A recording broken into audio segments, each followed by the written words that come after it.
Hey, Justin. Hey, congratulations on being the first episode of the new season of Gordon Ramsay's Uncharted. Thank you. I mean, it's really I I didn't know how well I did. I'm not used to being on television, but I guess people they seem to enjoy it. Is this your first appearance on television for yourself? No, I was on Ugly Delicious, and I was on. I forgot what else I was on, but but yeah, not. I mean, it's just not. I don't think it's something I'll ever get used to. So That is terrific. Hey, yeah. so tell me how you got the call and what was your reaction when you found out that you'll be part of the Gordon Ramsay series. Well, when they were kind of chatting with me, and I didn't actually even know who or like exactly what I mean, I'd seen Uncharted before, but that I guess I didn't know that that's what I was being talked to about. And when I found out about it and that it was with Gordon, I was really excited about it. It's definitely always kind of like even through like the different types of shows that he does, you could always tell he is always a really great chef. I've eaten at his restaurants, and his very technical food, very creatively, it's creatively sound, but then also technically forward food. So it's just definitely a chef that I've looked up to for years and years. And obviously he has a personality that kind of precedes him, but I think you could always tell that it always came from a really great place, and he had a great personality for it. So I was excited to meet him, and you just you're like, man, I get to hang out with Gordon Ramsay for a little bit. So like that was an exciting thing to do. So for the show itself, this was the first time you ever met Gordon Ramsay. I'd met him not really in a formal setting. I met him in his dining room, and then introduced myself. He was walking around in Vegas one day, and I introduced myself, and I was like, hey, I was a cook at the time. I didn't have my own restaurant, but yeah, in a formal setting, this is my first time meeting him. So.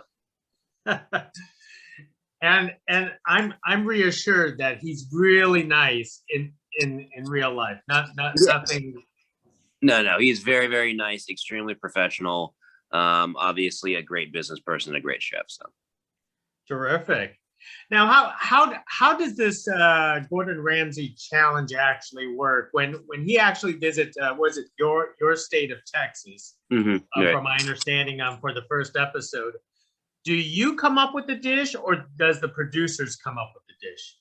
I think we kind of work with what. So the premise of the show is for him to go out into Texas and see all the really beautiful products that Texas has.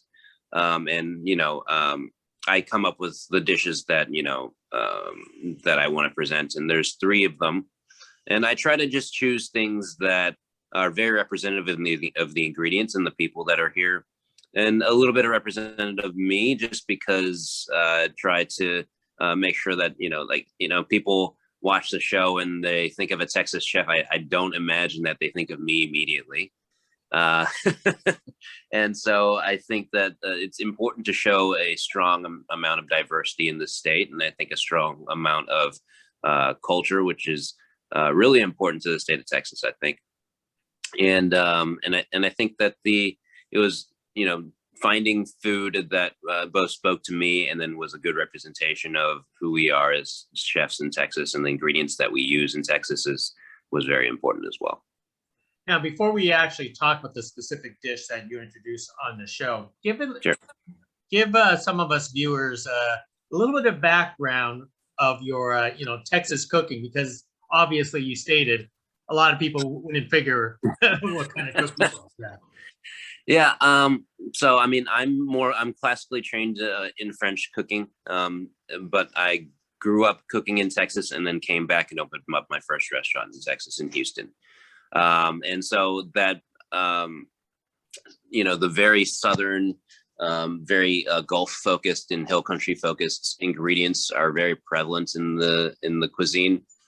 There's a lot of kind of deep, dark braises, things that take quite a bit of time, just because the products here, it's so hot here. The products here kind of have like a toughness to them, almost like a hard skin on them. And getting the really fantastic flavors to come out isn't hard. It's just, it takes a little bit of patience. And two, I think it's really fantastic too that there's in general a very deep amount of wholesomeness in Texas cuisine. Hold on one second. Sure, go for it. Okay. Hear me?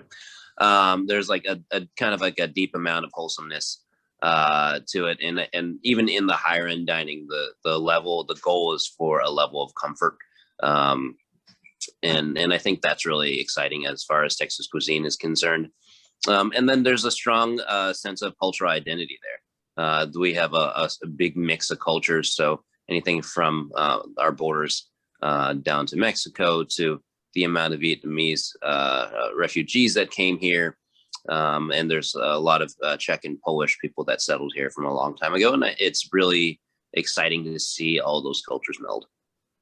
Wow, that sounds terrific. It doesn't sound like we're talking about, you know, traditional Texas barbecue and having Gordon Ramsay rounding up his own cattle for this.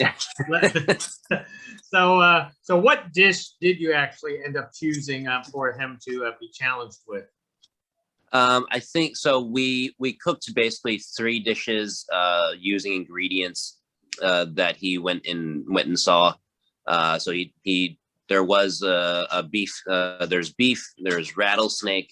We used maize that had been turned into tortillas and masa to use for the cook. And he hunted wild boars also because they're almost like a pest here in Texas. Because you know there's in the ranches, the wild boars are kind of like they kill a bunch of chickens and things like that. So and so he made so we kind of just made 3 different dishes, and the challenge overall was like there's a little bit of a side bet going, and I think that you'll find like I enjoy a very sorry, that's my dog. In general, we have the banter ends up being pretty good. So there was not one particular dish, but kind of trying to utilize all the different things that he got to find from Texas. Well, great! I can't wait to watch the first episode that actually premieres on your side bet there. But but for I know you probably worked with beef before, most definitely. Yeah. But have you worked with rattlesnake and wild boar before, or was that a complete surprise? Wild boar, yes, I have actually cooked rattlesnake before as well. It's not consistently a part of the menus just because of the yield is very low. And so to put it in a restaurant setting, that'd be a lot of rattlesnake we'd be cooking. So how do you end up cooking, you know, this kind of stuff? You said you braise them, or So there's a lot of braising going on. We cook over mesquite fire, which is a really hot burning, very hard wood. And initially I kind of show him how to cut down mesquite trees, and they're notorious for being very hard to split and very hard to cut down. So there's that to start, and then you know, we kind of go from there. I use the boar in a chili, so a long braised chili with a good amount of dried chilies and fresh chilies in it and spices. And then obviously I've used beef before, but you know, here in Texas we're very simple with that. I think it's one of those things. We have a lot of space. It's a very large state, and we raise really fantastic cattle. So for me, that cooking the steak was more about like not messing up our really great products more so than anything. Terrific. You know, it's been a while since I had any type of snake, you know, for you know, for lunch or anything like that. Just tell us, does rattlesnake taste like chicken or something? Rattlesnake has a little bit of flavor of like almost like a fish flavor, but a fish flake. It does a little bit of a kind of a light chicken breast flavor also. So yeah. Terrific. Yeah. And of course, you can't really tell us what Gordon Ramsay actually cooked, because that's the part of the fun. That's part of the show. about this show. But tell us about Texas that a lot of people don't realize. You know, obviously Gordon Ramsay, when he visits Texas, he's going to visit Texas in a way where a lot of people don't see the usual Texas, because there's always that regular image of Texas for us. I mean, he visits parts of Texas that are a little bit more rural. Texas in itself obviously is such a large state that it has extremely dynamic cities as well. And you know, I'm glad we got to visit the rural areas, because those are where the really fantastic products come from. They even harvested wild onions and nopales, and like the cactus paddle. That kind of makes its way into the cuisine. So you'll see even in the cities that those will be like nopales salads and things like that. And I think people will find that when they visit Texas is that it's so surprising in many different ways. Like you think that you kind of have that picture of rolling prairies and people in cowboy hats and people riding horses.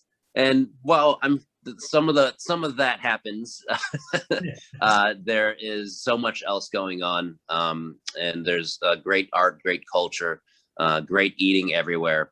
And not just one type of eating. Yes, that we do have the Tex-Mex and the barbecue, but we have really fantastic, diverse food from both like the smallest taqueria to, which I'm fortunate actually. Like Michelin doesn't decide to come into the state of Texas, but up to what I would consider to be Michelin-star dining experiences as well. That is awesome. And one more thing, how was the experience of cooking in front of a camera? And I'm assuming this was outdoors too, right? This was outdoors. I mean, it's interesting because most of the time you cook and that's kind of my quiet place, and you kind of talk to yourself in your own head and try to plan ahead of time. So in front of the camera is quite a bit different. You kind of have to talk out what's going on, talk out how you're cooking and why. And it's you kind of distract yourself sometimes, and you're just trying your hardest not to cut yourself or not to burn anything. So it's adding one extra step to it. And it was a lot of fun though. That is terrific. Well, one last thought before I let you go, Justin. Obviously in the more than the past year, restaurants have been, getting hit with the pandemic. Obviously, Texas has opened a little bit earlier than the rest of the states. How are you faring with you and your restaurants as everything is returning to normalcy?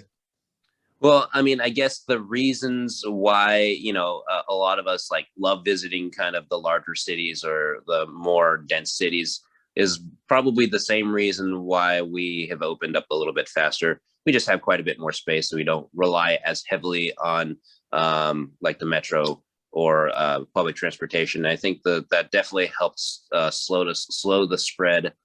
And our restaurants have been doing quite well on the reopening.